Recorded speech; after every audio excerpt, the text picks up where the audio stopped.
और वाक्य का जो लिंग वचन है, कर्ता का जो लिंग वचन है वो कर्ता के अनुरूप होता था। अब है कर्म। तो कर्म के अंदर देखो कर्म की प्रधानता होती है भाई, बिना कर्म के तो वाक्य बनेगा नहीं। आप अंग्रेजी में आपने पढ़ा था सब्जेक्ट, ऑब्जेक्ट और वर्ब। हिंदी में क्या होता है? ये कर्ता और ये कर्म और ये क्रिया, ऐसे ही तो वाक्य बनता है। तो कर्म वाच्य में क्या होता है? कर्म की प्रधानता होती है, काम की प्रमुखता होती है, कर्ता की नहीं होती है। और दूसरा क्रिया का जो संबंध होगा ना, अब वो कर्म से होगा, कर्ता से नहीं होगा, कर्म से होगा। लिंग वचन जो होते हैं वो कर्ता के अनुरूप नहीं आएंगे, अब वो कर्म के अनुरूप आएंगे। जैसे देखिए, मैंने यहाँ पर एक साधारण वाक्य लिखा है, रमेश पतंग उड़ाता है।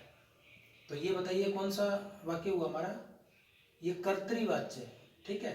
मैंने कर्म को समझाने के लिए यहाँ पर लिखा है रमेश पतंग उड़ाता है। ये हमारा क्या है? कर्तृवाच्य है, क्योंकि रमेश पतंग उड़ा रहा है। उड़ा कौन रहा है? रमेश उड़ा रहा है।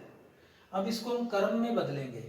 तो कर्म में एक चीज और मैं आपको बता दूं, इसको समझने के लिए आपको के द्वारा दिखेगा वाक्य के अंदर। क्या?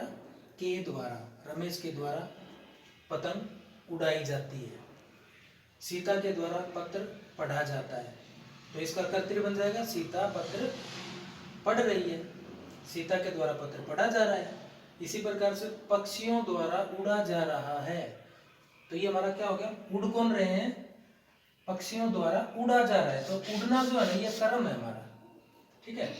पक्षियों द्वारा उड़ा जा रहा है, इस प्रकार से। तो इनका हम सिंपल साधारण क्या बना देंगे? पक्षी उड़ रहे हैं।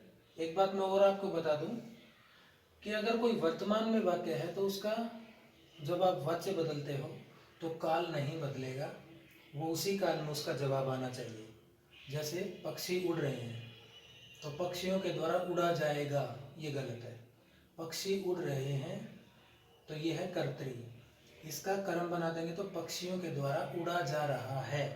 उड़ रहे हैं और उड़ा जा रहा है, ये नहीं उड़ा जाएगा या उड़ा जाता था, तो काल नहीं बदलेगा, ठीक है।